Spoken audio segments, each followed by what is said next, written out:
ವಿದ್ಯಾರ್ಥಿಗಳು ಸ್ಪರ್ಧಾತ್ಮಕ ಪರೀಕ್ಷೆಯನ್ನು ಎದುರಿಸಿ ಸಾಧನೆ ಮಾಡುವ ಮೂಲಕ ಭವಿಷ್ಯದಲ್ಲಿ ಉನ್ನತ ಸ್ಥಾನಮಾನ ಪಡೆಯುವತ್ತ ಪ್ರಯತ್ನ ಮಾಡಬೇಕು ಎಂದು ಭಟ್ಕಳ ಸರ್ಕಾರಿ ಪ್ರಥಮ ದರ್ಜೆ ಕಾಲೇಜಿನ ಪ್ರಾಚಾರ್ಯರಾದ ನಾಗೇಶ್ ಶೆಟ್ಟಿ ವಿದ್ಯಾರ್ಥಿಗಳಿಗೆ ಸಲಹೆ ನೀಡಿದ್ದಾರೆ.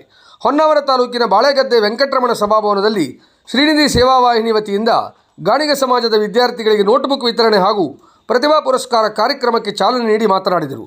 ಸಾಮಾಜಿಕವಾಗಿ ಗಾಣಿಗ ಸಮಾಜವು ಹಿಂದುಳಿದಿದೆ. ಶೈಕ್ಷಣಿಕವಾಗಿ ನಿರೀಕ್ಷಿತ ಪ್ರಮಾಣದಲ್ಲಿ ಪ್ರಗತಿ ಕಂಡಿಲ್ಲ. ಸಮಾಜದವರೆಲ್ಲ ಈ ಬಗ್ಗೆ ಚಿಂತನೆ ನಡೆಸಿ ನಮ್ಮ ಸಮಾಜದ ವಿದ್ಯಾರ್ಥಿಗಳನ್ನು ಪ್ರೋತ್ಸಾಹಿಸುವ ಕಾರ್ಯ ಮಾಡಬೇಕು ಎಂದರು. ನಿವೃತ್ತ ಯೂನಿಯನ್ ಬ್ಯಾಂಕ್ ನೌಕರರಾದ ಮೋಹನ್ ಶೆಟ್ಟಿ ಮಾತನಾಡಿ, ವಿದ್ಯಾರ್ಥಿಗಳು ಅಂಕಗಳಿಗೆ ಮಾತ್ರ ಸೀಮಿತವಾಗಿರದೆ ಜೀವನ ಕೌಶಲ್ಯವನ್ನು ಅದರ ಗುಣವನ್ನು ಅಳವಡಿಸಿಕೊಳ್ಳಬೇಕು. ಸಂಸ್ಕಾರಯುತ ಶಿಕ್ಷಣ ಇತ್ತೀಚೆಗೆ ಮರೆಯಾಗುತ್ತಿದ್ದು, ಪಾಲಕರು ತಮ್ಮ ಮಕ್ಕಳಿಗೆ ಶಿಕ್ಷಣದ ಜೊತೆ ಸಂಸ್ಕಾರವನ್ನು ಕಲಿಸುವಂತೆ ಸಲಹೆ ನೀಡಿದರು.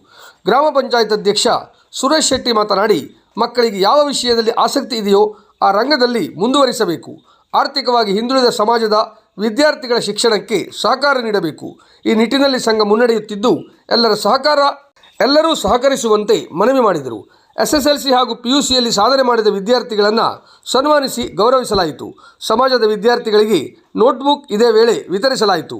ವಿದ್ಯುತ್ ಗುತ್ತಿಗೆದಾರರು ಬಾಳೆಗೆದ್ದೆ ದೇವಸ್ಥಾನ ಆಡಳಿತ ಮಂಡಳಿ ಅಧ್ಯಕ್ಷ SK ಶೆಟ್ಟಿ, ಛಾಯಾಗ್ರಾಹಕ ಕಿರಣ್ ಶೆಟ್ಟಿ, ಅಂಚೆ ಇಲಾಖೆ ನಿವೃತ್ತ ನೌಕರರ ಜನಾರ್ದನ್ ಶೆಟ್ಟಿ ಸಂಘದ ಕಾರ್ಯಚಟುವಟಿಕೆಯ ಕುರಿತು ಮೆಚ್ಚುಗೆ ವ್ಯಕ್ತಪಡಿಸಿದರು.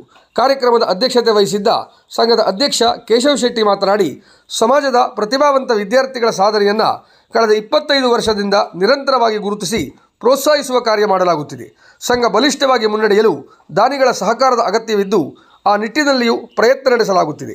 ವಿದ್ಯಾರ್ಥಿಗಳನ್ನು ಶೈಕ್ಷಣಿಕವಾಗಿ ಪ್ರೋತ್ಸಾಹಿಸಲು ನೋಟ್ಬುಕ್ ವಿತರಣೆಯನ್ನು ಮಾಡಲಾಗುತ್ತಿದೆ ಎಂದು ಸಂಘದ ಕಾರ್ಯವೈಖರಿಯ ಬಗ್ಗೆ ಮಾಹಿತಿ ನೀಡಿದರು. ವೇದಿಕೆಯಲ್ಲಿ ಸಂಘದ ಉಪಾಧ್ಯಕ್ಷ ಸಂದೇಶ್ ಶೆಟ್ಟಿ, ಕಾರ್ಯದರ್ಶಿ ರವಿ ಶೆಟ್ಟಿ ಉಪಸ್ಥಿತರಿದ್ದರು. ಶಿಕ್ಷಕರಾದ ಮಹೇಶ್ ಶೆಟ್ಟಿ, BR ಶೆಟ್ಟಿ ಕಾರ್ಯಕ್ರಮ ನಿರ್ವಹಿಸಿದರು.